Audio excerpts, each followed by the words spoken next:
বাবা টাকাটা রাখো, আর নতুন ফ্লাইট নিছি জানোই তো, একদিন যায় বেড়ায় এসো। বাজান রে, আগে তো ছোট ফ্লাইটে থাকতি, কইসা বড় ফ্লাইট নিলে তোমারে নিয়ে যাবানি।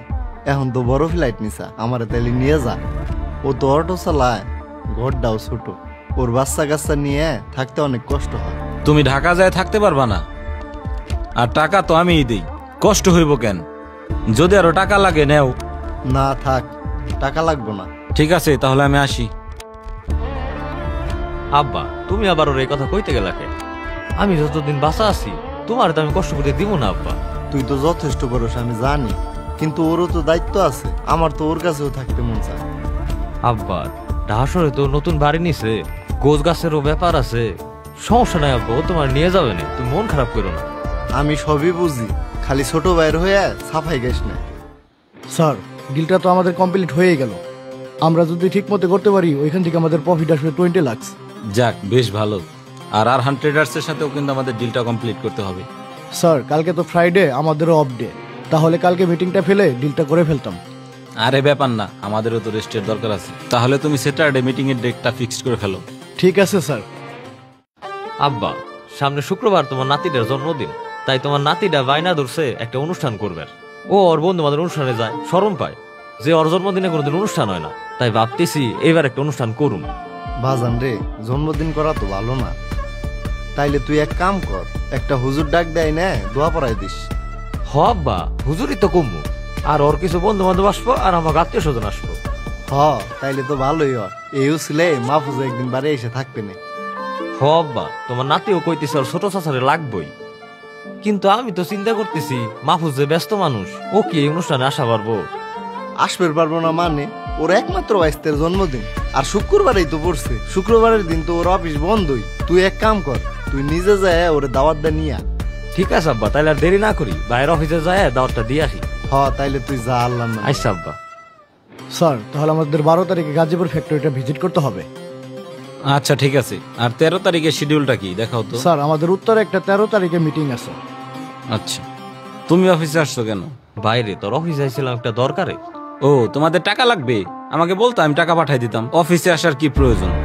টাকা লাগবো না, সামনে শুক্রবার তোর বাইস্তের জন্মদিন, তোর বাইস্তে আবদার করছে ওর কিছু বন্ধু বান্ধব নিয়ে একটা ছোটখাটো অনুষ্ঠান করব, তাই একটা হুজুর কইছি, আর আমরা আত্মীয় স্বজনরা তোর ওই অনুষ্ঠানে আসতে হইব ভাই। শুক্রবারে? শুক্রবারে তো আমি ফ্রি নাই, ওই দিন আমার একটা ইম্পর্টেন্ট মিটিং আছে। ভাই শুক্রবারে না তোর অফিস বন্ধ থাকে? যাই হোক ভাই, তোর যাইতেই হইব, তুই গেলে তোর বাইস্তে আর আব্বা অনেক খুশি হইব। আরে তুমি বুঝো না কেন? আমার মিটিং কি তোমার অটো চালানোর মতো নাকি? যে মন চাইলে করলাম, আমার মিটিং এ থাকতেই হবে। আর তুমি এক কাজ করো, তোমারে 10,000 টাকা দিয়ে দিতেছি, ওরে কিছু কিনে দিও আর তুমি খরচ করো। না ভাই, টাকা লাগবো না, টাকা আছে। যাই হোক ভাই, তুই যদি যাস আমরা খুব খুশি হব। আজকে আসি তাইলে। স্যার, আপনার হয়তো কোথাও ভুল হইতেছে, শুক্রবারে তো আমাদের কোনো মিটিং নাই, আপনার শিডিউল ফাঁকা, চাইলে তো আপনি যাইতে পারেন। আরে বোকা, আমি নিজেও জানি যে শুক্রবার আমি ফ্রি, আমাদের কোনো মিটিং নাই। আমি ইচ্ছাকৃতভাবে ওই ইভেন্টে অ্যাটেন্ড করব না। কেন স্যার? আমার ভাই চালায় অটো, ওইখানে যাবে সব অটো চালক, রিক্সা চালক, ওইখানে কি আমার যাওয়া চলে? ওইখানে আমার স্ট্যাটাসের সাথে যায় না। তারপরেও স্যার, আপনার ভাই এত করে রিকোয়েস্ট করলো, আপনি যদি ওইখানে যান সবাই খুশি হইতো। হ্যাঁ, ও আমার বড় ভাই, কিন্তু ও একজন অটো চালক। একজন অটো চালকের খুশি দেখার সময় আমার নাই। আমার নিজের স্ট্যাটাস আমার নিজের বজায় রাখতে হবে। ভাই আপনি? আমি ভুলে চাবিটা রাইখে গেছিলাম। আসি ভাই, যাইস। স্যার, আপনার ভাই হয়তো সবকিছু শুনে ফেলছে। আরে ও শুনুক, তাতে কি হয়েছে? আবার কিছু টাকা পাঠা দিলে সব ঠিক হয়ে যাবে। তুমি কাজ করো। ও নেগেটিভ ব্লাড ম্যানেজ হয়নি? আচ্ছা, আপনি চেষ্টা করেন, আমি অন্য জায়গায় দেখতেছি। কি আপনার ওইখানে হয়নি? ডক্টর তো বলছে ব্লাড লাগবেই, আপনি যে কোনো মূল্যে ব্লাড ম্যানেজ করেন। আচ্ছা ঠিক আছে স্যার, কোথাও তো নেগেটিভ ব্লাড ম্যানেজ হয়নি। কি বলো?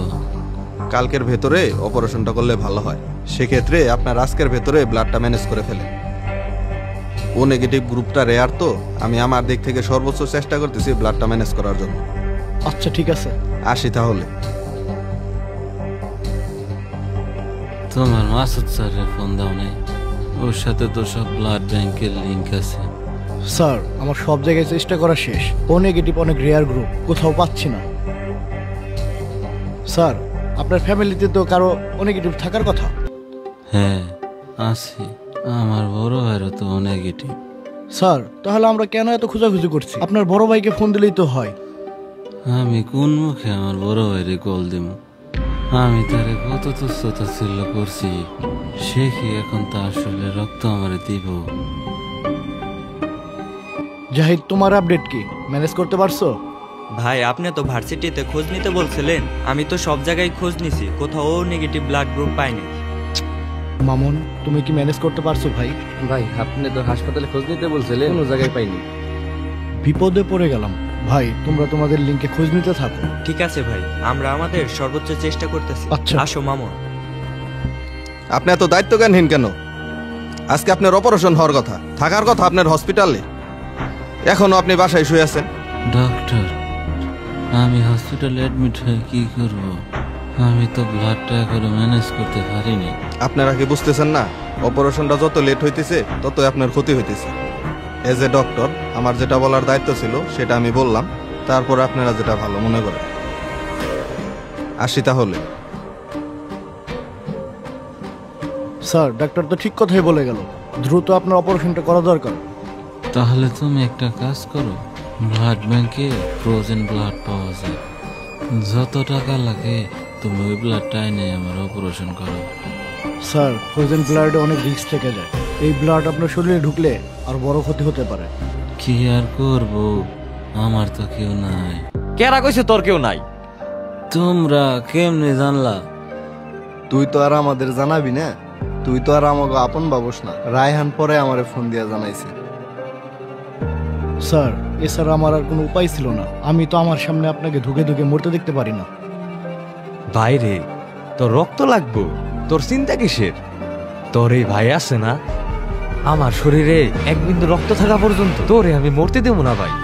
ভাই তোমাকে লোক আমি কত খারাপ ব্যবহার করছি, নিজের স্ট্যাটাস বজায় রাখতে গিয়ে তোমারে কত ছোট করছি, সবসময় হেও করছি, আর সেই তুমি তোমার নিজের শরীরে রক্ত দিয়ে আমারে বাঁচাইবা। ভাই রে তুই এটা কি কস? তুই হলো আমার রক্তের ভাই, তোর লগে আর আমার লগে রক্তের সম্পর্ক, আর আমি তোর রক্ত দিব না? দেখ মাহফুজ, তুই অনেক অর্থের মালিক হয়ে অহংকারী হয়ে গেছিলি। তোরে আর আমাদের এক কাতারে মাপতি না। তোর এই বড় ভাইটা অটো চালাই দেখে তারে তুই মানুষই মনে করতি না। আজকে সেই অটোওয়ালা ভাইয়ের রক্ত দিয়েই তোর জীবনটা বাঁচবে। এই থেকে তুই কি বুঝলি?